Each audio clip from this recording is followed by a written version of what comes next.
Good afternoon, and we're live. We're live on the Haunted Antiques Paranormal Research Centre page, and tonight I'm speaking to Richard Estep.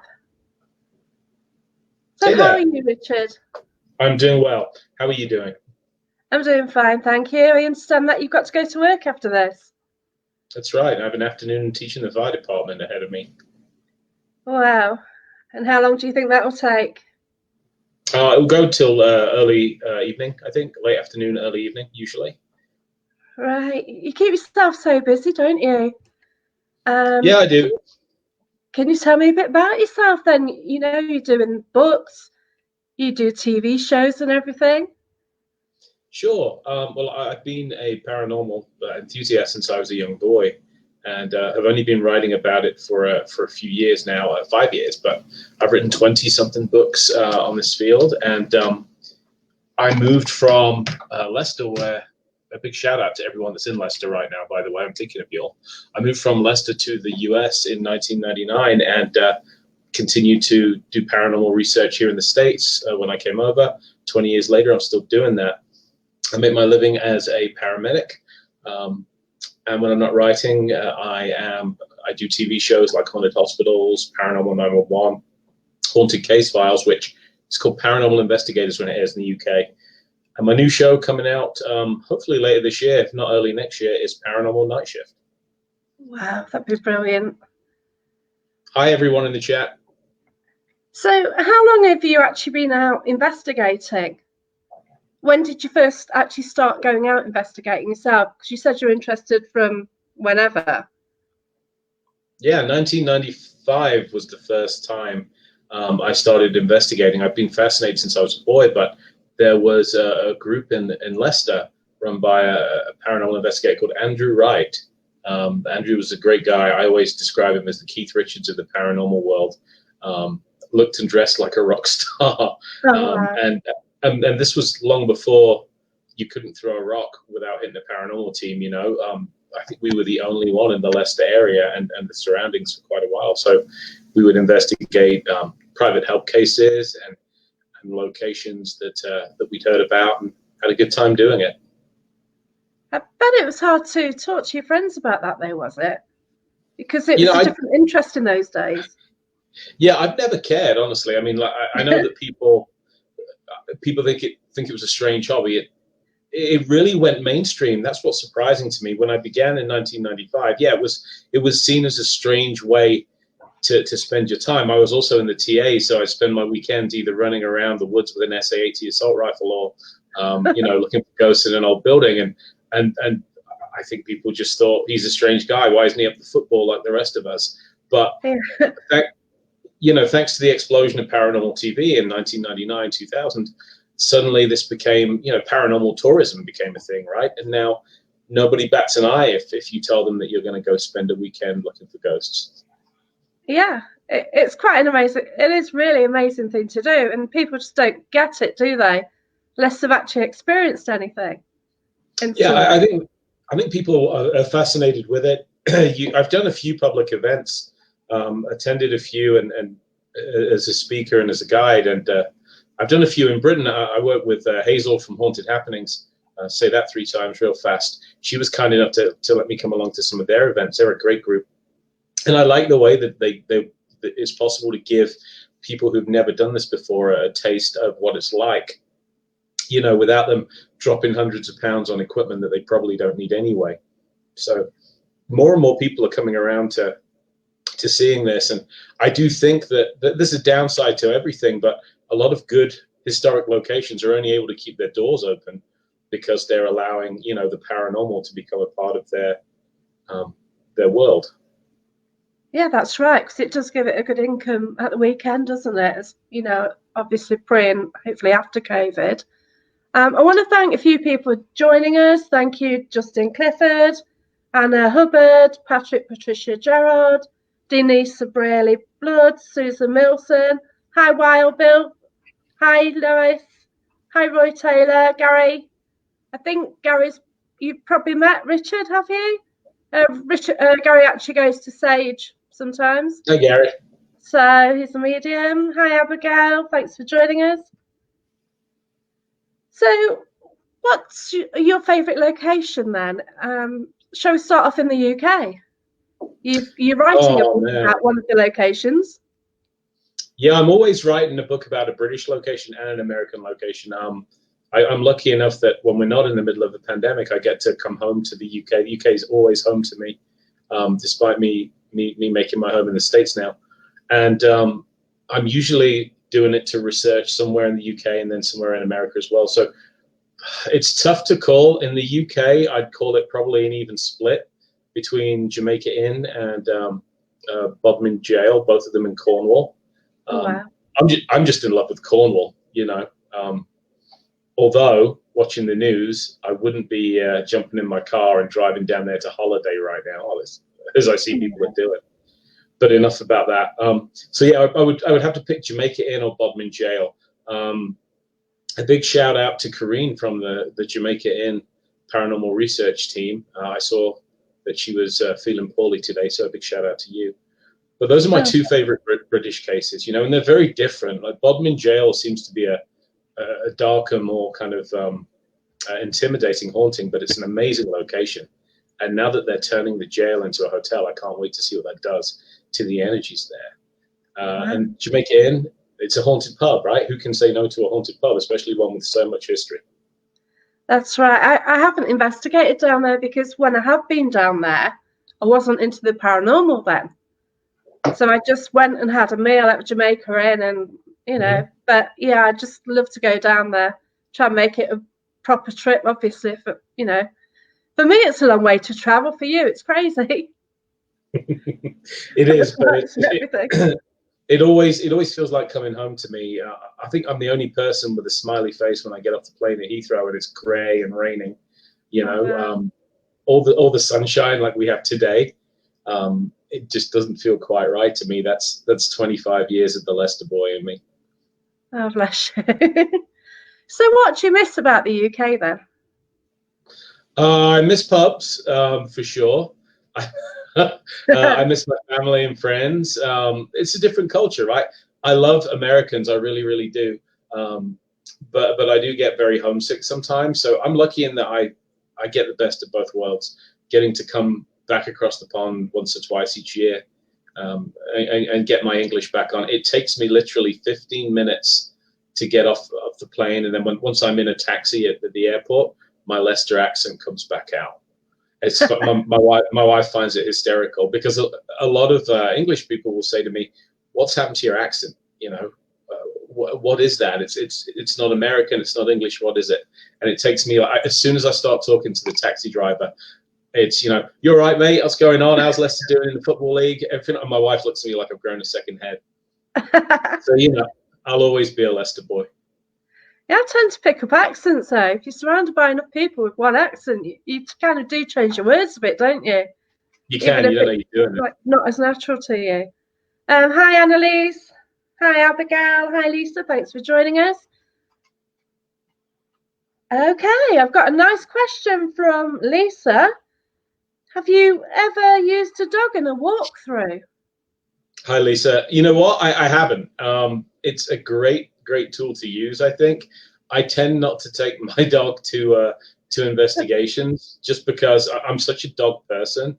I would spend all my time fussing the dog. The ghost can go hang. If I took a dog on an investigation, it'd be a massive distraction.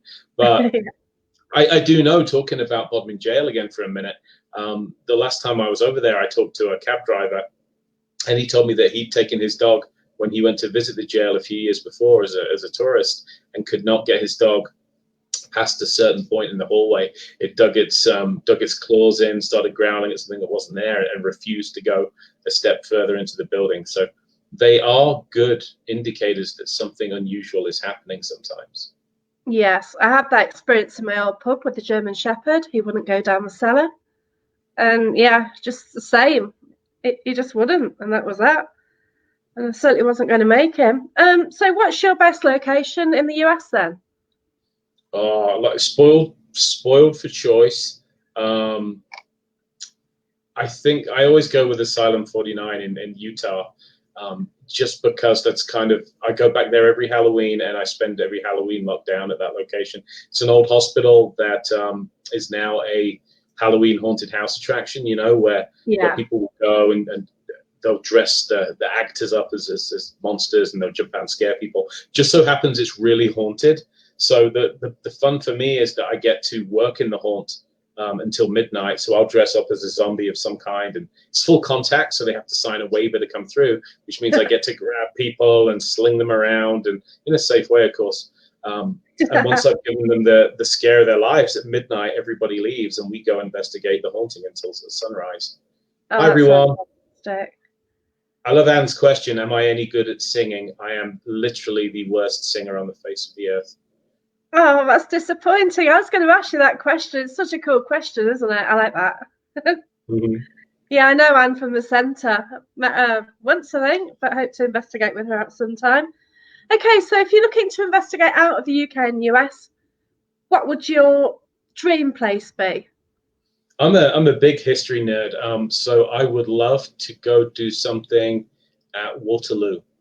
I haven't read anything about it in paranormal terms, but I've read all I could lay my hands on in historical terms. So really, that would just be an excuse for me to get to Waterloo. But I always, you know, Gettysburg is a case that I do that every year. I've written several books about hauntings at Gettysburg, and there's nothing quite like a battlefield in terms of the energies and the atmosphere, and generally some paranormal's going on a lot of them. So Waterloo would be my bucket list choice. And there's a battlefield close to Leicester as well. Oh yeah, that's right. I'm sorry? Battle of Bosworth. There's Bosworth, and then there's Edge Hill also, the English Civil War battlefields. I did get out to Edge Hill many years ago, but I've never done Bosworth Field. Right. I did find a lot of energy in one particular area. It's an interesting place, but quite a few say that the actual attraction is on the wrong hill. So I'm not quite sure on that one. That's kind of interesting, isn't it? I know that, speaking about Leicester and all things Leicester, I used to work up near, I always say near the Holiday Inn, but on King Richard's Road. And I walked past the spot where King Richard's body was buried on my way to work every day for years. Wow. I had no idea. It was really cool when they finally found his remains. And I was like, oh, wow, I must have walked over him at least once or twice on my way to work. Yeah, that's such an amazing find, though, isn't it? I really want to go and see. You know, I haven't even got there yet. It's crazy. I should do, because it's just amazing to find that in Leicester, sort of local to me as well, because I'm from Nottingham. Abigail says, remember at Sage we were talking about basic sensing using our own body, going back to basics. We did this in Coombe Abbey in your room. Yeah. We had a whole bunch of people in my room. We were doing some experiments with the technique called the human pendulum. And I'm a big believer that you don't need to drop hundreds of pounds or dollars. Hey, MJ, you don't need to drop hundreds of, talking about your Sage Paracon, your ears must have been burning. You don't need to drop hundreds of pounds or dollars on equipment to have good results. And that's one of the things we did at Coombe Abbey at my group in my station, was we were practicing using the human body as a potential spirit communication tool. So I think that although it's not measurable, it's an interesting technique to use. And the nice thing is too, you don't get asked questions about taking it through customs. That's true. I guess MJ, hi MJ. I guess MJ's got so much trouble because she's always taking kits, isn't she, to US and everything. Well, yourself as well. Yeah, I can't speak for MJ, but my case looks like the Unabomber whenever I'm going through customs. But I had a cool experience at Heathrow once. And I don't know that I've told this one publicly, but I always, when I have my paranormal equipment kit with me, I always put in one of my books, just so when people say, what is this at customs? I'll say, oh, I write these books and this is my equipment. And so I was talking to one of the guys from customs and he said, oh, Ghost Hunter, I said, you should come check this place out one night. And I'm like, well, what do you mean? This is Heathrow Airport. He said, well, one of the gates, the cleaners have seen a pilot walking to the gate and he'll disappear into thin air. And I won't name the incident, but it was the gate from which a plane had once left that never made it to its destination. Right. Wow. I bet you Lisa's get loads talking. of stories though, as you sort of do all your travelling. You do indeed, you do. And Lisa's talking about Tennessee. I was just out there last year, Lisa. Old South Pittsburgh Hospital is one of my favorite haunted locations too. And while I was out there, I went to the Chickamauga battlefield, and that has quite the reputation for being haunted, as most Civil War battlefields do. Didn't get any results myself, but I talked to quite a few people that did. Have you ever been scared at an investigation? It has happened once or twice. What's really interesting to me is that it was always completely irrational. I wouldn't say that I've been scared while something was going on, because you guys in the chat, and you, Jacqueline, you know how it is, right? We spend so much time, excuse me, we spend so much time waiting for stuff to happen that when it finally does, we get excited. But I've had irrational fear a couple of times where I was simply sitting in a room and just this feeling of dread came over me. The strangest thing. When nothing was going on at all. Sarah's asking, are those M&M heads behind me, M&M people on the wall? They're not. I was a firefighter for 15 years here in the States. Those are all of the various helmets I wore, from my rookie helmet, my probationary helmet on the left of the screen. That's my lieutenant's helmet when I was promoted to officer. And these are 2 standard firefighter helmets. And that's my hazmat technician helmet. So that's my whole fire service career in 5 helmets. Oh, wow. I've just had Chris, a friend of mine, Chris Wilcox, ask if you've ever investigated Gettysburg. Yes. Hey, Chris, I go every year. I go to a charity event called the Battlefield Bash, which is where paranormal investigators get together to support the Wounded Warrior Foundation and childhood leukemia. And when I'm out there, I always do a lot of research. So I've written 2 books about Gettysburg hauntings. One is called The Fairfield Haunting. One's called The Farnsworth House Haunting. And I love it. It's one of my favorite places on earth. I could easily see myself retiring to Gettysburg and just being a tour guide there to end out my days. The energies on that field are just incredible. Yeah, there's somebody in one of the groups I know who's actually just been to Gettysburg again, but they've just had a few issues, haven't they, with the 4th of July? But yeah, I mean, I gather that all boiled over. There were some threats that people were going to Gettysburg to tear down the Confederate statues. It's the most beautiful place on earth, Gettysburg. And what kind of fascinates me is that it exists in its form today. The battlefield is almost untouched.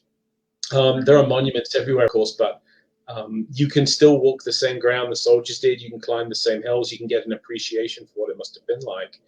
And I wish every American, at least, would go there at least once in their lives. It has a lot of lessons to teach in terms of history, and it's also a ghost hunter's paradise. Yeah, it does look amazing from the photos, and yeah, to actually investigate must be awesome. And we were out on the field early one morning and recorded very clearly the sound of cannon fire at sunrise, which was just beyond belief. I got a good, I won't call it an EVP because we actually heard it at the time. So, what is the best evidence you have then? Depends on where you set your bar for evidence. If it's a personal experience, which really doesn't count to anyone other than me, it's probably being very clearly touched on the arm by fingers at Fox Hollow Farm. But a lot of my best stuff, I think it comes in the form of EVPs. When you know that there are, a good example is I was at the Villisca Axe Murder House, which I'm going back in August to finish my book about the place. I was with 2 other men my age, and was recording and clearly recorded the sound of children laughing and giggling on the audio recorder. And there's just no explanation for that, right? That's amazing. Which voice recorder do you use then? I use a fairly cheap standard, or at least they were cheap, Sony model. And I always have 2 of them running because that's something else I learned the hard way, is that if you don't run them side by side, you can see one of them fail and you've lost all of your evidence. So I use a pair of Sonys that are twinned. Couldn't tell you the exact model number without fetching it off the shelf over there. But yeah, 2 of those. I own 4 of those in total. And the other nice thing is that they'll hold about a good 24 hours of raw audio a piece. So you can get through 2 days of an investigation easily if you have a pair of those.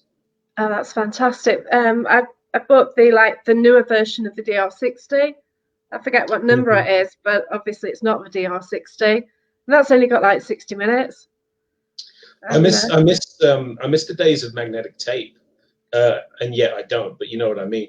A lot of good EVPs would come through on magnetic tapes, as we know. So it interests me how we see the same phenomenon across these two different types of media, two different methods of recording.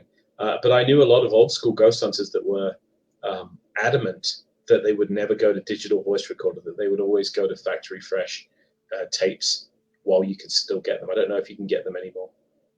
Yeah, I've just bought some tapes. I did a house clearance from my dad's house, mum and dad's Mhm. house, and got a tape recorder. So I've Mhm. actually, well, it's a little handheld one, so a dictaphone. So I've actually Mm. bought some tapes for that. I think they cost about £15 for 5. So Nice. it's I a had bit no more idea they than, still made them. yeah, used to be really cheap, but obviously they're quite a rarity now. Alan Shakespeare says the Amityville stories was a fake story in Long Island. So I agree with Alan. You know, imagine now a writer agreeing with a bloke called Shakespeare.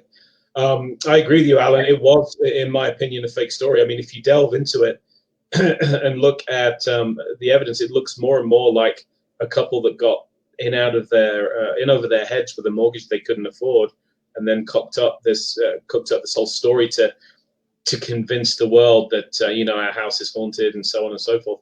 Every other owner of that home, except for the Lutz. Right. What do you think about all the possession cases, though, where people are possessed? Do you think that is for real, or do you think there's other issues going on there? Said they've had no.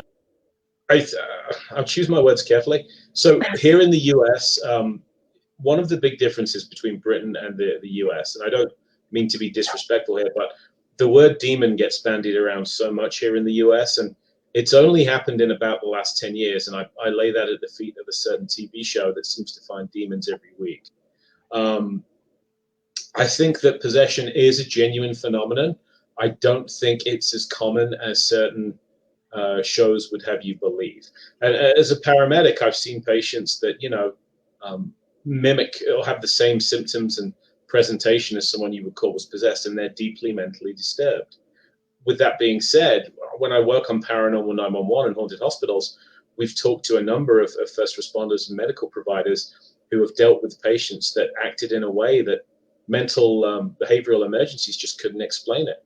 And I'm thinking of the case, for example, of the paramedic crew that their patients started telling them personal details, including the names of their family members that they couldn't possibly have known. So I do believe that it can occur. I don't think it's as prevalent as certain TV shows would have us believe. Yeah, I question if the word demon is used rather than like an evil entity. Well, and you know, the thing about using the word demon is it has a definite religious connotation. And certainly I respect everybody's right to their religious beliefs, but it definitely introduces like a whole framework when you use that word. I do believe that there are such things, or maybe such things as non-human entities, creatures out there that have never walked the earth in human form. I think there's good anecdotal evidence for it. And certain locations like 30 East Drive in Pontefract, where teams have recorded the sound of growling, non-human growling, coming from the coal room in that house. Things like that make me suspect, yeah, we do have the potential to encounter the equivalent of a psychic predatory animal. Yeah, if you get a chance, try and get to the Haunted Antiques Research Centre in Hinckley, because they do have their own creatures there. And last time I went about 2-3 weeks ago, and you could hear scuttling from something around. I couldn't debunk it in any way. And people get things crawling up their legs, they get scratches, things like that. I would love to. It's every time I get back to the UK, it's to do somewhere new, hopefully. So I would definitely add that to my list. Unfortunately, my slate's full for next year. I'm doing Shepton Mallet prison, so doing 4 days and nights in Shepton Mallet, and then the Skirrid Inn is on my list as well, and a couple of other locations. But HAP RC I would like to get to at some point. Yeah, it's sort of a totally different location with like different energies as well. Every time you go, it's quite different. I'm actually going to the Shepton Mallet one. I'm looking quite forward to that one, even though it's a year away. So I'm doing 2 nights. Good. We're good to have you Yeah. along. We all need something to look forward to, don't we, at the minute? Yeah, that's right. You know, it's crazy. Like the bookings I'm getting now, you know, things to do for next year. I've just kind of given up on this year now. It's one of those, isn't it? It is. I cancelled all my events that I'm appearing at this year. I have a couple of private research events I'm doing where it's going to be me and 2 or most 3 other people, and those are to finish off book projects. But I also won't fly to go do them. So I think 2020 in terms of events is a write-off, but it's given me a chance to focus on my medical job and also my books. I'm getting a lot of writing done. Yeah, I've actually had a go at writing as well. You've actually written a book as well as to how people can write a book, haven't you? Yeah, that's the fault of MJ and Sage Paracom. I get asked a lot of questions about, people will say to me, "Oh, I'd love to write a book, but I wouldn't know where to start. I wouldn't know how to go about it. I wouldn't know how to finish it." And I wanted to offer people some help and guidance with that, because if I can do it, anybody can do it. Now I have, I think, 5 different publishers so far, and almost anybody can write and finish a book, I believe, and then has a shot at least at getting it published. So I enjoy helping people with that, and I like encouraging people. There are enough critics in the world. I like people that encourage. So I'm always happy to help people on their writing journey. How long does it take you roughly to write a book? It varies so much. I've written books. The shortest I've ever taken is 8 weeks. Wow. And all the research was already done for that book, because that's the time-consuming part for me, is going over the hours and hours of audio. So I just finished my book on Bodmin Jail, which should be out next month, all being well. And I started that 2.5 years ago. But I recorded so much audio, and you have to go over it over and over again, not just for EVPs, although, of course, we all know the pain of sitting there and listening to 20 hours of listening for EVPs and hearing stomach noises instead. But also I use those recorders to remind me of who said exactly what and where, So I construct a lot of my books based on the audio logs. I always have a recorder running. I have one of those wrist EVP digital voice recorders, which once did pick up a great EVP at the Cage in St. Osoph. But so it can take me anywhere from a minimum of 6 months to 2 years to write a book. That's fantastic. I have started. It was my New Year's resolution. Lockdown, I have tried. I'm only on page 22, but I'm working on it. I just kind of found that I was like, I'd started it, and I wanted to Google the date of something. Then I just went off on a tangent. So, one of the pieces of advice I always give writers is never allow yourself more than 3 pieces of research at the beginning, because we all go down the YouTube rabbit hole at 2 a.m, right? It's so easy to get sucked into that death spiral on YouTube, and before you know it, you're looking at how fish can juggle or whatever crazy thing it is. So I always encourage people to limit themselves to no more than 3 sources of research in the beginning, and then when you finish the book, you can go back and fill in the information. It's a lot easier to stay motivated when your book's finished. Yeah, that's quite strange, because I actually found a link between something I visit frequently to something, Annesley Hall, which is an amazing place, which sadly you can't get into anymore. But I found a link, and it's like, it just put me off writing from then on, really. So you're just trying to find out more about that rather than what I was supposed to be focusing on. Abigail said it's great nights at Sage and you don't sleep.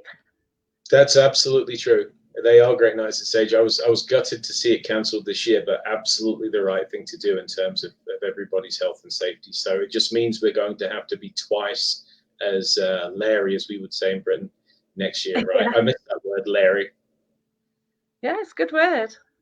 It's a very, very British word, right? My mum used to say that. It's been Larry again. Nobody over here in the States knows what that word means. Well, I've got another word for you then. There's always this debate with HAPRC about what you call. It's not a ham sandwich, but when it's like bread, cob, what's it called? It's a cob. Obviously, it's a cob. There you go. Yeah. That's good. Yeah, it's That's a what I carb. thought it was as well. I haven't heard the word carb in quite a while, but yeah, it's a carb, no question. Yeah, that's it. And if you live in the Midlands, I don't know if this is just a Leicester thing or a Midlands thing or what, but an alleyway is a jitty. Do they call alleys jitties where you come from? Yeah, Maybe that's just just here. yeah. Yeah, Midland thing. Happy Yeah, you get days. some right versions of that word, don't you? Wherever you are in the country. I've certainly not heard of some of them. Oh no, here we go. Chris Wilcox, it's a bat. That's it, that's Yeah, worked them all up. that's a word with many meanings, Chris. That's all I'll say. Yeah, with Chris, I question what he's talking about. I'm going to be investigating with Chris very soon, hopefully. So yeah. So what is your favourite tool then? You use EVPs? Do you sort of use any other tools like investigations? Tools in terms of equipment pieces. Yeah. I got, the longer I do this, the less equipment based I am. I'm a big believer in tri-field EMF meters rather than the K2s. Yeah. But I still believe that EMF meters are there to rule things out rather than rule things in. They're not ghost detectors. So being able to measure EMF levels is a good thing in terms of potential energy sources. But I've dabbled with a whole bunch of things. REM pods are another one that's so controversial. I believe that you can go research though with a flashlight, a digital voice recorder, preferably two of them, and an inquiring mind. I'm a big believer in that. So I have an SLS camera and all of the gadgets and toys that are sitting in my equipment bay. But the truth is that there is no 100% infallible ghost hunting tool or piece of equipment. We've kind of reached a sad state though, where people won't take you seriously unless you have a case full of gadgets. Have you noticed that?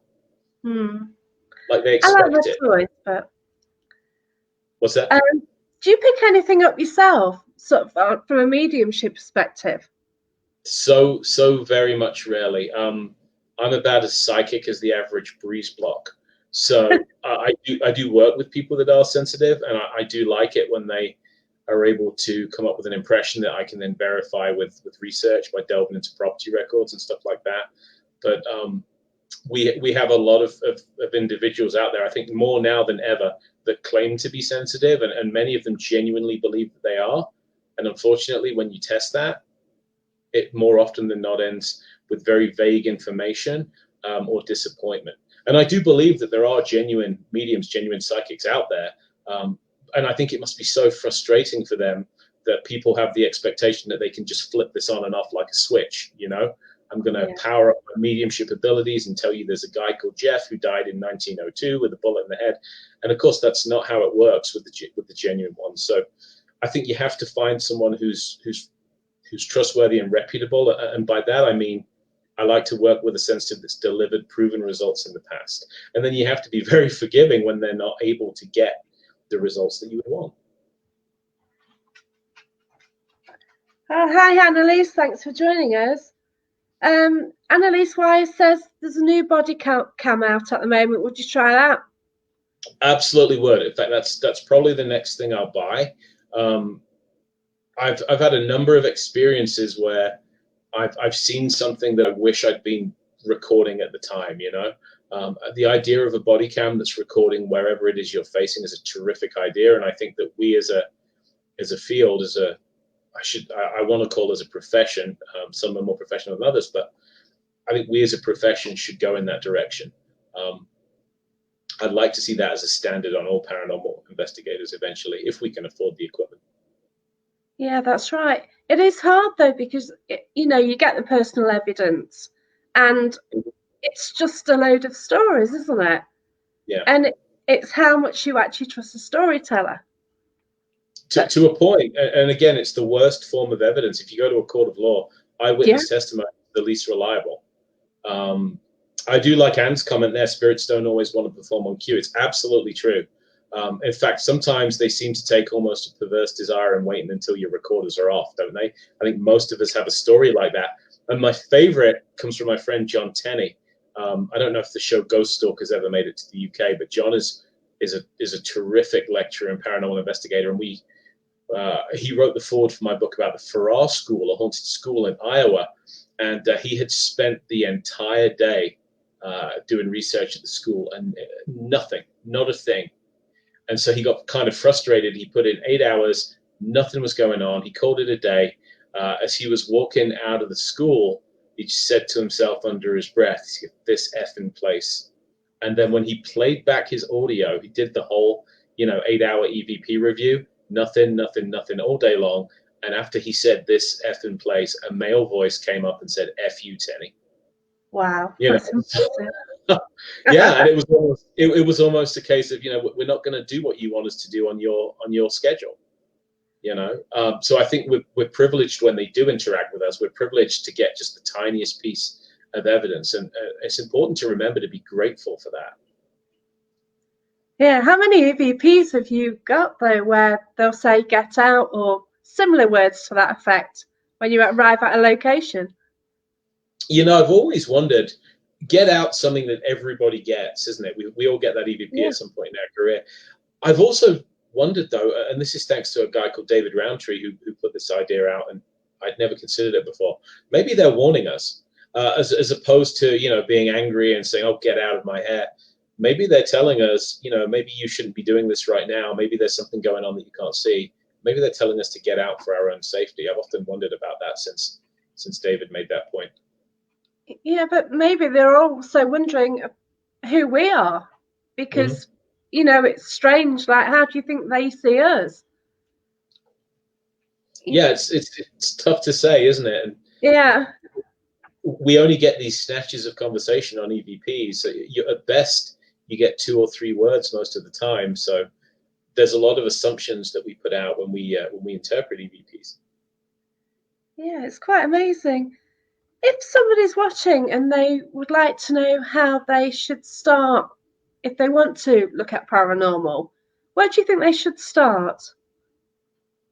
So if you've literally never done this before, I do encourage you to go do your research, find a reputable company that does paranormal events, and go try one for yourself. And that way you don't invest any money in equipment. You can just go see if waiting in a dark building for an evening and not a lot happening is for you. And if it gets into your blood, as it does with many of us, then I recommend you look for a reputable team in your area, an organization with investigators that can teach you a certain way of doing things. And I won't say the right way of doing things, because there is no one way that is correct to research the paranormal. I think that there are many different ways to reach the same goal, as long as we're respectful and professional, and we're not an embarrassment to our field. I think there are many different valid approaches. I know some people that are very technology based, they're all about measurements and cameras. I know others that are sensitive, and then there are those that kind of walk that line in the middle. But do some research. You can talk to folks on some of the paranormal forums online, and look for a reputable organization near you and give it a try. So, what has been your worst paranormal experience then? Oh, that was the time I was threatened to be shot dead, I think. Up in Central City, which is this old mining town in Colorado. I was up investigating a haunted theater, and it was very late at night. And I was in the lobby with another investigator, and she said, "Don't look behind you, but there's a cowboy." And I said, "Right." And I turned around, and sure enough, there was this old man dressed like a cowboy, with the Stetson and all that kind of stuff, standing in the doorway. It looked like, the bad guy of the week from Scooby-Doo. And he was just staring at me. So I stared at him, he stared at me. And I opened the door to the theater lobby and walked toward him. And he's just staring at me. And he said, "It's Friday night." I said, "Yes, it is." And he said, "And you're in the abandoned theater?" And I said, "Yes, I am." And then I'm just trying to work up the nerve to reach out and just touch him to see if he's real, like pink. And he said, "Are you kids cooking meth in there?" And I'm like, "Sir, look at me. I weigh like 16 stone. Do I look like I take meth?" And then I'm thinking, although there are the teeth, but I'm British. you know, and he said, well, have you broken in? And I said, no, we have permission, and we talked to the sheriff. He knows what we're doing. And we'd done it legitimately. And then he pulled back his jacket, and there is like a pistol in a holster. And he said, that's good, because we know how to make people disappear in this town. And then he just walked off. And I'm like, that guy just threatened to kill us and bury our bodies in some field. And it reinforces what I've always said, that it's the living you have to fear, right? Not the dead. I've never been in fear in my life from any kind of paranormal source, but you never quite know some of the people that you're going to meet. Yeah, that's the thing. Like, if you do go out and about, and if there's a haunted church or a haunted building somewhere, yeah, you don't know who you're going to meet. Yeah, especially now. Anne is asking would I go to Ground Zero? Could I take the sadness? Yes, I have. I went actually a few months after 9/11. I was a firefighter at the time, and I was in New York, and there was a tradition at the time that you leave a T-shirt from your fire department on the railings of the churches outside Ground Zero. So I left my shirt on the railings there. And yes, it was very sad and a very profound experience. I bet sometimes, though, you feel that you need to do something, don't you, though? You need to go somewhere, especially with being in the fire department. In those days, absolutely. There was very much a sense among firefighters that we'd lost members of our brotherhood. All of the civilian deaths were, of course, a massive tragedy, but we took it very personally as a profession. So we all felt a sense of kinship and togetherness based upon what happened there. Yeah, I've had hi Denise Davis, thanks for watching. Hi Georgie Morris. Question from Georgie Morris. She's asking about a specific app on a phone. Do you ever use the apps? She's talking about Necrophonics app. Yeah, no, I'm not familiar with Necrophonics. I do have friends that have used it. I haven't used it myself. I really want to see somebody. I would love to see the code behind all of the apps on phones. I've often wondered about some of them, if some of these, I'm choosing my words carefully again, if some of them aren't a little set up to be biased, I've gotten some incredible results when my friends have used phone apps. We had one that was used at, again, 30 East Drive, Pontefract, the Black Monkhouse, which, it spat my name out, which was very interesting to me. Yeah. It said my first and my last name together. But I do think it's important to see under the bonnet of those devices and make sure that they're not recycling the output of our microphones, because phones are always listening to us. Are they taking what sounds like a name and then putting it out and passing it off as paranormal? I'm not saying that's happening. I don't have the technical ability to understand how those apps are coded. So I would love a programmer to look at the way they're put together and then tell us how they do what they do. I may be able to arrange that. I actually know an app developer. I'm actually investigating with him in a couple of weeks as well. He's called Brian Holloway, and he does the Android apps. He does quite a few. And there's a specific one where a team did a live feed. They asked it to say my name, and they actually said my name, which is amazing on demand. But you kind of find that if you use it in a room, it takes a while for it to, the spirits or whatever to tune in, and for you to get the correct sort of words which are relevant, really. Because you do get sounds, and then sometimes like you hear a sound and you can make up a word and it isn't really. We tend to hear what we want to hear as well. I think there's a real danger of that. And that's why I like the Estes method of EVP research. If you're using a spirit box, just because we've all been there. 5 of you gathered around a spirit box, and out comes some burst of noise, and somebody will say, "Did you hear that? It said you're all going to die." And then all you can hear is "you're all going to die," right? It biases you. So I do enjoy the Estes method, where you have just one person listening to the output of the device. So I think that whether you're looking at spirit boxes, whether you're looking at apps like Necrophonic or any of the other phone apps out there, they're all tools. They all have their place. I'm just a little warier of tools where I don't understand the way in which they work. And I think you need to be a professional coder to understand how an app works and how it does what it does. So Yeah, the jury's still out for me. it is complicated because I've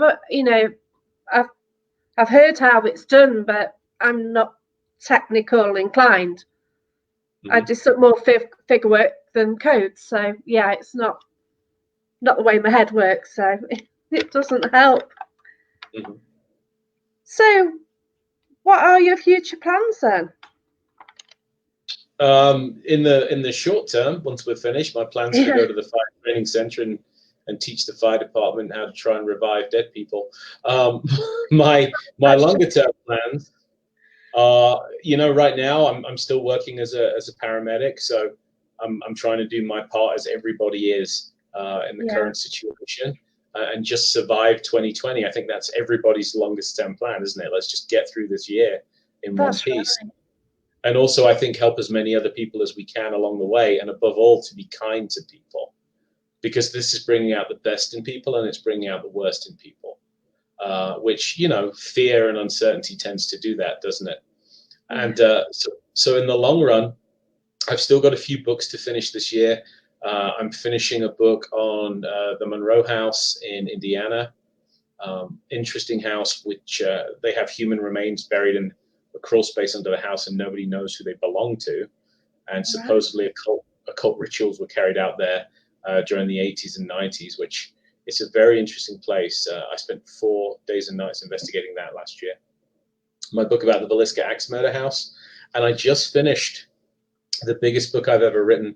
It's 150,000 words about serial killers. No ghosts in this one. That will be out next spring. Um, and so now I'm working on a book for the same publisher about American military history. So I've got a lot of writing in. And when I unwind, um, I like to sit and I'm a huge nerd. You're from Nottingham, so you know Games Workshop, I'm assuming. Oh I'm a yeah, big War, yeah, I'm a big Warhammer fan, so you'll find me painting those little models and reading those books and immersed in some fantasy world. fantastic. And I love your stories you do at night as well. Oh, the awful, creepy stories for bedtime. I, Yeah. uh, I'm doing them just because I decided to see how ridiculous a wardrobe I could put together. So it's gotten kind of crazy, and I read them in an overly serious way, and it just looks ridiculous. People seem to like them, and I take the attitude that if you can laugh at yourself a little bit, and if you can bring a smile to somebody else, then the day's been worth it, hasn't it? That's right. It's the first thing I saw on Facebook this morning. You reading Mm. a story in this crazy hat. It's brilliant. I loved it. And So Anne asks, I'm sorry. you cheer people up with your cat as well. My cat gets so many YouTube views. His name is Clem Fandango. And yeah, he has one word in his vocabulary. That word is meep. And he does like to meep, sometimes on request. So I post a meep of the day. He's so ridiculously adorable. It's crazy. And Is to he answer there? Anne's question, the book's about serial killers all over the world, and goes back 500 years through 21st century society. So there are a lot of them to cover. Clem's lurking around, not in my office, but he's lurking around the house somewhere right now, looking for mischief. He likes to push things off of things. That's his single job. Oh, bless him. I think I've just heard my dog bark, but luckily he's outside out my way. Otherwise, my laptop would go flying. But he's something good out of the lockdown for me.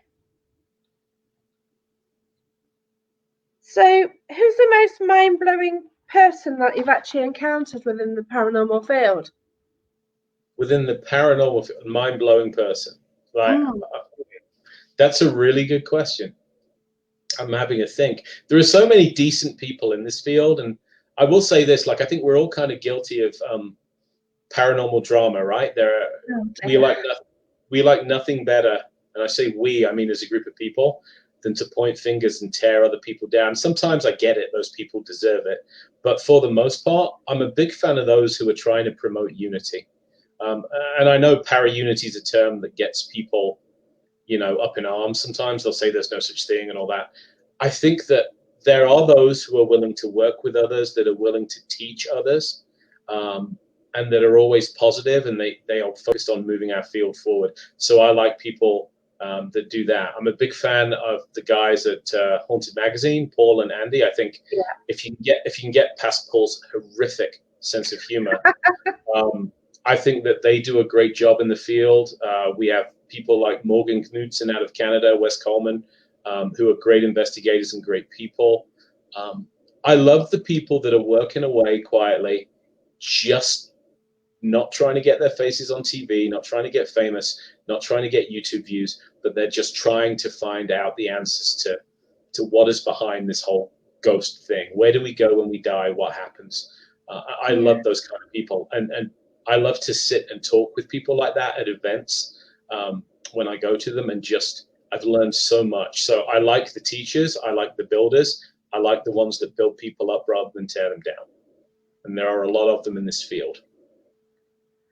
Yeah, it's just a whole interesting concept though, isn't it? Do you think there's an unwritten rule where you can't find out what happens after death immediately? I've heard that from a couple of mediums, from several mediums that have said, it's fine to look for answers. Don't expect to be handed them on a plate. If we really knew what life was all about, then there would be a danger that we would not play the game, as it were. So I'm a big believer in the theory that we're all in school here, and boy, did we pick a rough term to come to, right? But I think we're all here to learn, and we're here to get through our lessons, which are sometimes painful. And I think that if we knew the bigger picture, then it would kind of be like cheating, if that makes any sense. We have to get through this on our own. We have to graduate on our own and on our own merits. And we're all here ultimately, I think, to become better people, more spiritually evolved individuals. And you can only do that by helping others along the way. And I think if we knew for sure what was going on behind the scenes, I think it would lessen the impact and the value of that. Yeah. What do you think about past life regression then? I'm very interested in the concept. I've treated a number of patients that were convinced that they had past life experiences. I think a lot of the research that's being done in India, especially, there's some great evidence that you have children that are being born in a village in India that have full memories of an existence in a city or a province far away, a life that they could never have known about. So I find the evidence for that very compelling. And I've never believed it would make any sense to just get one shot at life. There is so much to learn. And unfortunately, sometimes people only get 3, 4, 5 years to learn it in, tragically enough. So I think that it makes total sense for me that we might wear different hats and come back as different personalities through many, many lives until we've learned all that we are supposed to learn. That makes sense to me. I'm not saying it is that way, but I believe it. Do you think what can happen in one life can actually, okay, I did past life regression, I was a fruit seller. In this life, I hate fruit because it's sticky. It's really odd, and I don't know why.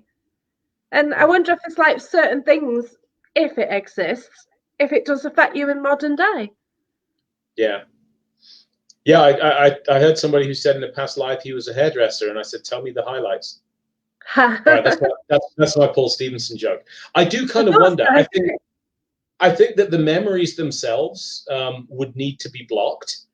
But I also think that our personalities evolve over time, don't they? Like I'm not the same man I am now at 46 as I was at 26 or at 6. Thank goodness, If we're doing it right, we should become better people as we age.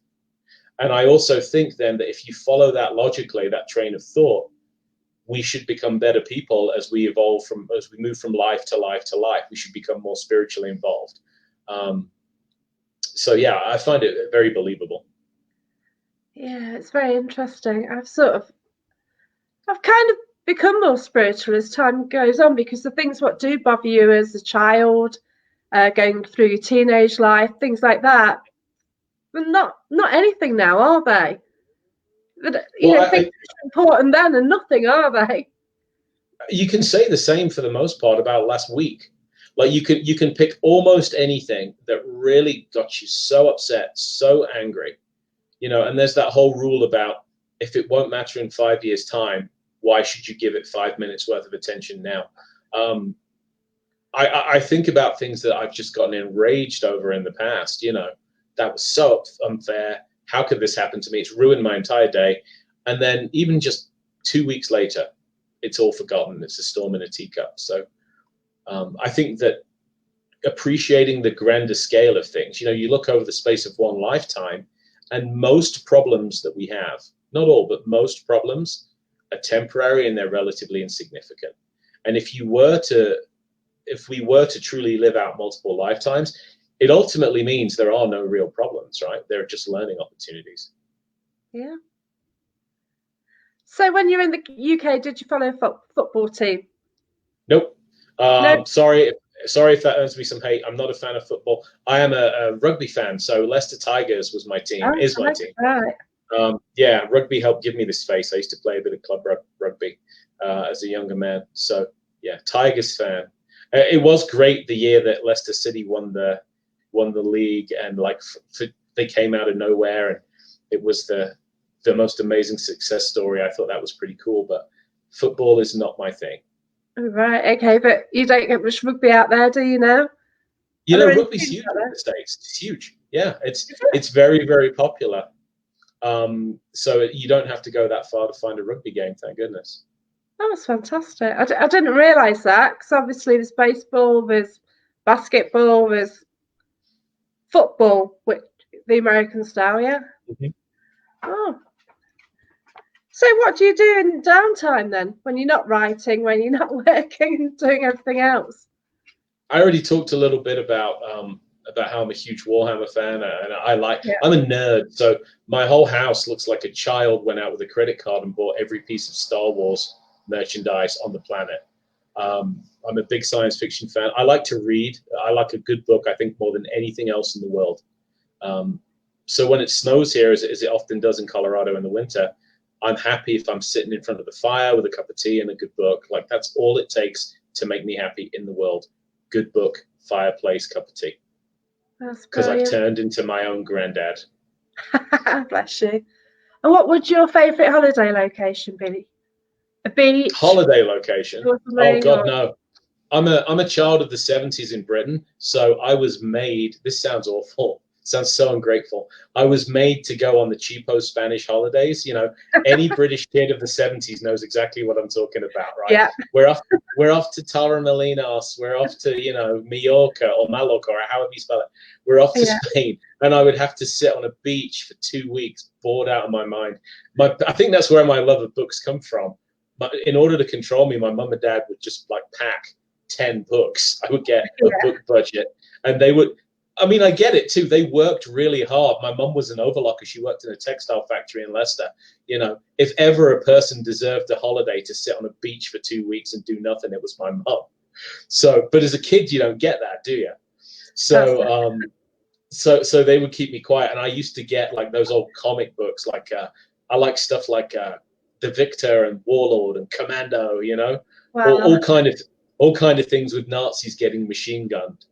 I used to love that stuff. But I would also get ghost books. I would get books by Peter Underwood, is probably my favorite writer about ghosts. And I would just sit there happy for hours on end in the shade with a bottle of Coca-Cola. And then every hour or two I have to swim. Yeah, that's not dive bombing and wetting everybody then it's on a sunbed. No, but my favorite holidays, I'm really lucky in that I don't adult. So I do occasionally, like, I go to Disney World to do Star Wars Celebration every couple of years, but I don't like the traditional holiday at all. If I'm taking 2 weeks on holiday, you'll find me in some haunted old rundown building, you know, like a prison or a abandoned hospital or somewhere like that. That's where I'm at my happiest. That's brilliant. And generally in Cornwall as well. Love Cornwall. Cornwall's adorable. I'm very mercenary, so like I have a very tolerant and understanding wife, thank goodness. And so I launched this campaign when I wanted to go investigate the Jamaica Inn and Bodmin jail. I was a bit crafty. I ended up like putting Poldark on TV a lot. And I'm like, that's a really beautiful looking part of the country, isn't it? I wonder what it's like there. I bet it'd make for a lovely holiday. And she just looks sideways at me and she's like, what is it this time? Is it a castle? Is it a... Oh. She can read me like a book. So, you know, she's quite happy to go stay in a hotel and have a relaxing holiday while I take my tribe of people and go investigate somewhere freezing and haunted. Yeah, that's right. You know, the locations where they are freezing in winter, they just seem even colder, don't they? Certain ones. Oh, we did the coldest I've ever been, I think, in Britain was 39 Degree Street in Hull. Oh, I've been there. It rained off. Yeah, we lived there for like 4 days and nights, and it was freezing. The rain was coming in through the roof, and it was actually pooling in the lights. I thought we were going to get electrocuted to death. We left. We left for that reason. Yeah. Because we thought the roof was going to collapse. Yeah, it was an interesting location for sure, and I don't know what kind of condition it's in now, but its owner Andy he was just trying to literally keep the roof on at the time, you know. Yeah. He was just trying to keep the roof on, and I was worried. I'm like, we're going to get electrocuted. Yeah, we were. We stopped the event at midnight. The people running it stopped the event, and then I was like stranded in Hull because I was going to go to Cleethorpes, and like, what do you do at 12 o'clock at night? Yeah, so it's supposed to be an all-nighter, but yeah, it's just one of those, isn't it? It is, and everyone's got their stories about experiences like that in this field, don't they? That's right. Yeah, it's the most adventurous hobby, or one of the most adventurous hobbies you can have is this. You go to some incredible places, usually late at night when there's no help for miles in some cases. Yeah, you just don't know what you're going to expect either. It's just amazing, isn't it? Went to Nick Millay. He said it's very interesting. You're a very interesting guest. Thanks for joining us, everyone. And Allington Gilbert says Dorset's crammed with spirits too. I don't know if you've heard that way. No, maybe but I would definitely add it to my list. I'd like to hit all parts of the UK. Like I've done so little in Scotland, and my sister lives in Scotland, so that's a good excuse to get up there. And Ireland too. Such a rich history over there. Yeah, I want to thank you for joining us tonight anyway, and I want to thank everyone for tuning in. Neil's on at 8 o'clock on the same channel. And thank you, and have a good evening, and hope everything goes well for you tonight. And good luck to everyone. Your books and everything. Cheers. Thank you, Richard. Thanks for tuning in, everyone. Goodbye. Thank you, everyone. Goodbye.